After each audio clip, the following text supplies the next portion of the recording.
Ndeko Kabila alingai amema biso na logique ya ko s'imposer les sous na troisième mandat yango peuple a telema pona ko barrer route na Ndeko Kabila. Ba leader na biso bakendeki na Genève ba se metaki d'accord autour ya candidature ya mwana mboka Martin Fayulu Madidi de manière démocratique. Plan de sortie à crise. Mais plan de sortie à crise elobi nini? Plan de sortie à crise ezosenga kaka toke na ba élection anticipée. Soki to tiki senier za la kaka ndenge za seni lelo. Soki to tiki ba institution judiciaire na biso za la kaka ndenge za lelo. Eza pona Kabila azonga lisusu na pouvoir.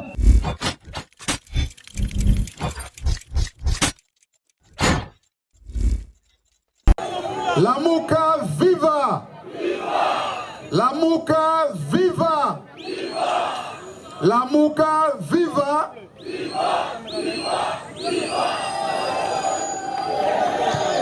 Merci mingi, bana Lamuka, merci bana ya Martin Fayulu Madidi, président légitimement élu. Merci bana ya Fumumpa, Adolphe Mozito. Merci Nabana ya MLC. Merci Nabana ya Ensemble pour le changement. Bolobi? Bon, Lamuka ezali libota moko. Esengeli toyeba ke badinga mosusu peut-être bazwi retard ya mbula. To zela tokomona peut-être bakokoma. Maître, bonjour. Bonjour. Et ça honneur pour Nabiso ko yambayo na interview oyo. To za le sali presque 11 novembre 2018, 11 novembre 2019, presque une année depuis que ma père est à opposition basala qui choix, il y a candidat commun et unique Martin Fayulu Madidi. Et en un mot, qu'est-ce qu'on peut retenir na choix on a si le autre année au Tonangolelo? En un mot, eloko nakoki goloba ezali que ba leader na biso ya opposition batalisa ki solo que baza batu oyo bayebi kotosa choix ya peuple.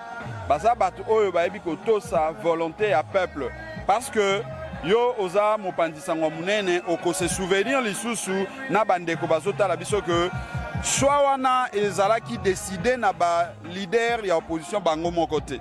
Ezalaki recommandation ya peuple congolais oyo asalaki constat ya mabe ya komona ke Ndeko Kabila azalaki na molimo ya koluka ko se pérenniser na bokambi ya ekolo na biso alors que biso tout ebete bilan ya Ndeko Kabila non seulement que ezalaki malamu te mais mobekoli kondi et empêchaki ya kokende na un troisième mandat successif pambate azalaki moto oyo asi a épuisaki deux possibilités au union surtout mobekoli kondi epesaki mais to moni to koma na 2006 Ndeko Kabila alingai amema biso na logique ya ko s'imposer lisusu kino na troisième mandat yango peuple a telemaki pona ko barrer route na Ndeko Kabila mais malgré que a telemaki pona ko barrer route na Ndeko Kabila Ndeko Kabila ayaki ko bimsa maele mosusu ya ko luka ko écarter ko invalider ba candidature nyonso tout oyo selon ye Kabila azali komona que yokai ko déranger non seulement yé moko puisque peuple asia tchaki hors jeu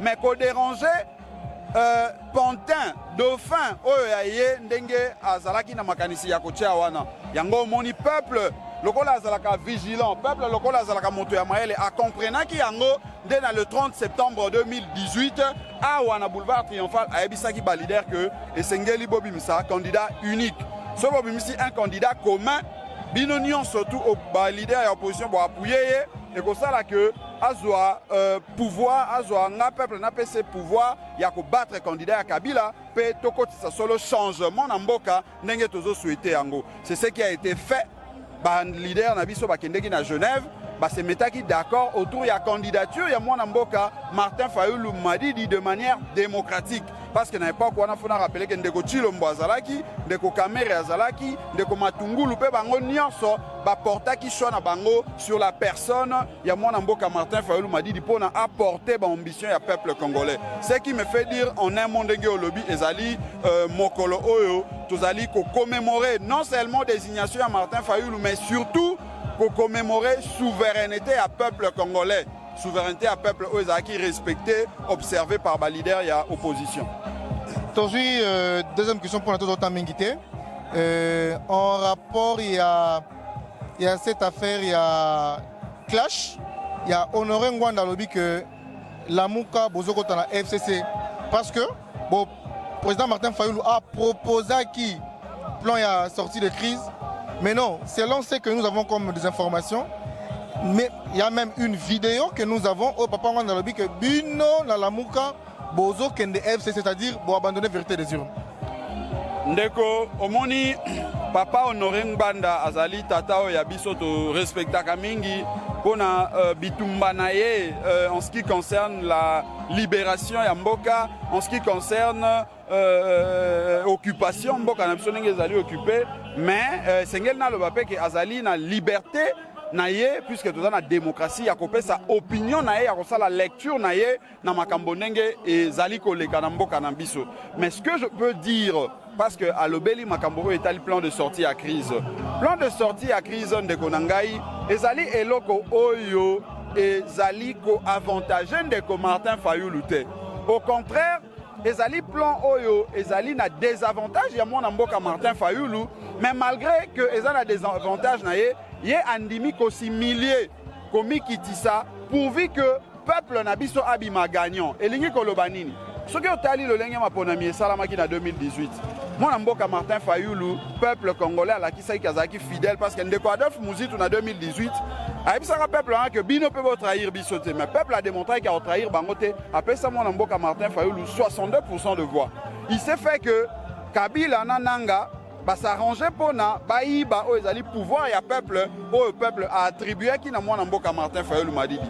C'est comme ça que toyaki kokende na cour constitutionnelle parce que tolobi biso toza ba républicain bande comme ça balba non il fallait pas bokende dobi non biso toza ba républicain toza ba toza na bonne foi tolingi ko laksa ete tozo to sa institution république. Malheureusement bande ko na so ba laksa que ba to toki ko pesa bango bonne confiance te parce que biso tolobaki et sengel tout ça la récomptage ya ba voix.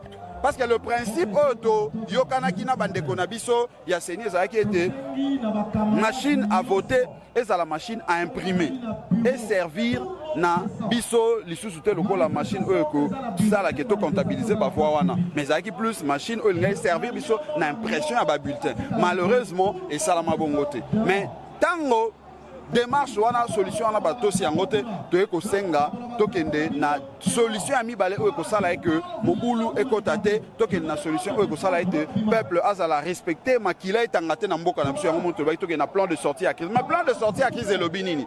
Plan de sortie à crise ezosenga kaka tokende na ba élection anticipée. Tokende na ba élection anticipée, mais tokende na ba élection anticipée ndenge nini soki to tiki seni ezala kaka ndenge eza seni lelo. Soki to tiki ba institution judiciaire na biso ezala kaka ndenge eza lelo. Eza pona Kabila azonga lisusu na pouvoir. Ya omoni mwana mboka Martin Fayoulou alobi esengeli to sala ba réforme institutionnelle de manière à ce que ba réforme wana emema biso na ba résultat o ekozala respecter ba résultat o eko respecter choix ya ba électeur parce que choix ya ba électeur très souvent ezalaka toujours bafoué. Donc voilà en résumé ce que nous pouvons dire na plan de sortie ya mwana mboka Martin Fayoulou Madidi. Mais pona kokende kote ndeko Ngwanda papa na biso alobi pona nini to citer FCC. Non, il faut tozala cohérent. Sur le plan de principe, tu constates que Kabila n'a mis imposé par, en tout cas, les moyens que tous nous connaissons. Basali combine na bango deal na bango de tolo ba kingakati. Bazawa na lelo. Biso tolobi que ezali ne baloba na lopoto pona vide juridique ezalate. Bazala na ndenge bazali ko yiba pouvoir ya peuple.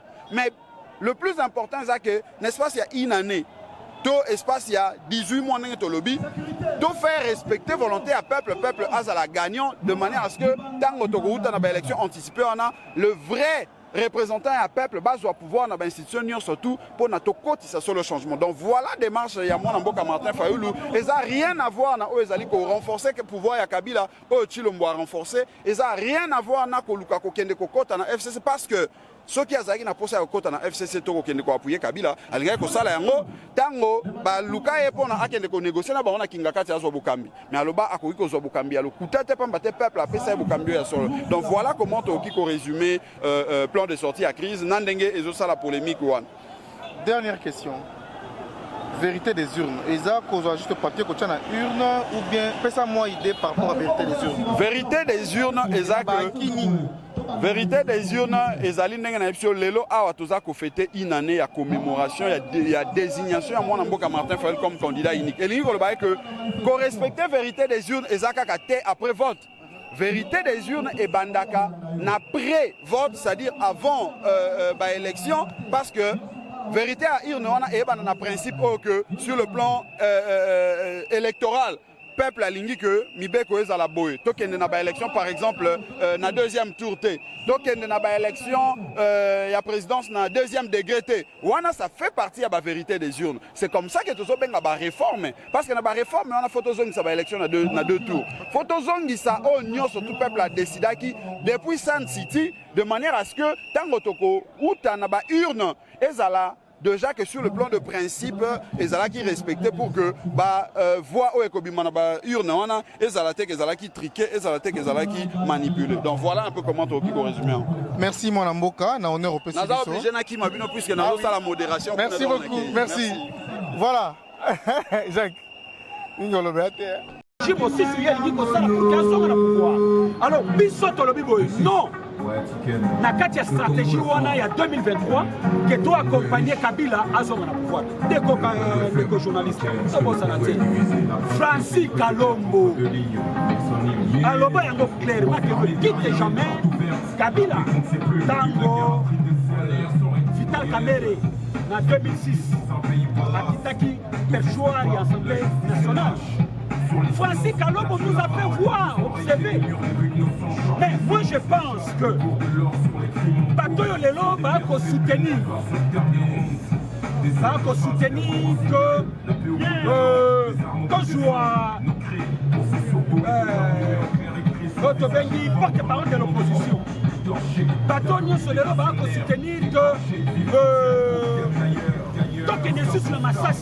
Moi je pense que les années d'opposition locaux, il y a des gens malades. La meilleure façon de faire les choses, c'est ça que donc il y a une élection anticipée. Et cette élection anticipée, avant que donc il y ait parce que l'élection c'est dit que moi je suis un moi je suis un makoki. Aya Bochaki Baya. Alors bité que hier Martin Fayulu azala wana po ke azo pouvoir. Mais moi na mboka nyonso o moni ke yakoki azala makoki akoko Bochaki Baya. Mais avant que donc il yango ko sala ba réforme. Ba réforme les apona. Maman, ko lo ba yango pe to ko yebisa peuple na biso.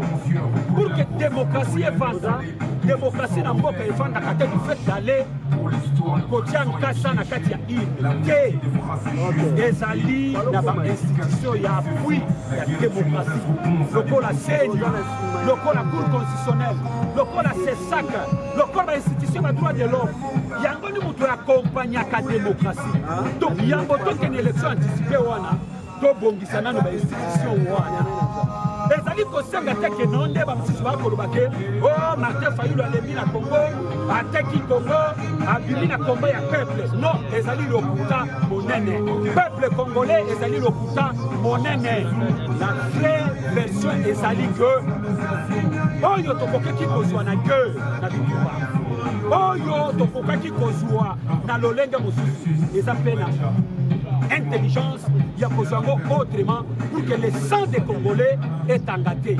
Pour que Makila Yabana Mboka est engagé. Lelo Oyo, Bachebeya, Lelo Oyo, Papazana, Lelo Oyo, Baroxy Mokedi, Lelo Oyo, Bato Batumba la carte de permanence, il y a IDPS, Bato Bakoufana ba marche, Bato Bazaki Bazana Bamboloko, Bato Nabaoba Koufa, il faut nini Bango Bazoua. Lelo Chilo Moyana Lobike, a coquille fouiner le dans le passé. A coquille jusqu'au fouiner dans le passé. A bossé dit bateau le bango, bango, na kati ya permanence ya IDPS. Batumba bango, fif. Allez-y comprendre. Tolinga Congo. Ce qu'on peut faire, même dans la guerre, on peut faire ça, on peut obtenir aussi ça autrement. On a toute intelligence, on a paix. Afin que le peuple Nabiso a se retrouver. Tout citoyen congolais a l'obligation de soutenir la démarche du président Eli Martin Fayulu. Parce que ça demande la paix et tout Kabwana. Dans le régime, il y a Chilombo. Tout Kabwana, dans le régime, il y a Kabila oyo avandisi terreur na kati ya mboka na biso, avandisi souffrance na kati ya mboka na biso. Et cette intelligence wana biso tokoki kopesa ye babeki ata mokolo moko te. Soki ti loko apesa ye babeki, mais biso lamuka tokopesaka Kabila babeki te mpo ke azonga na 2023. Kosenga ke bareforme esala ezali kolave système oyo Kabila akendaki kotia na place po asepervise na pouvoir. Alors tout hôtel bakoki kolokela yango.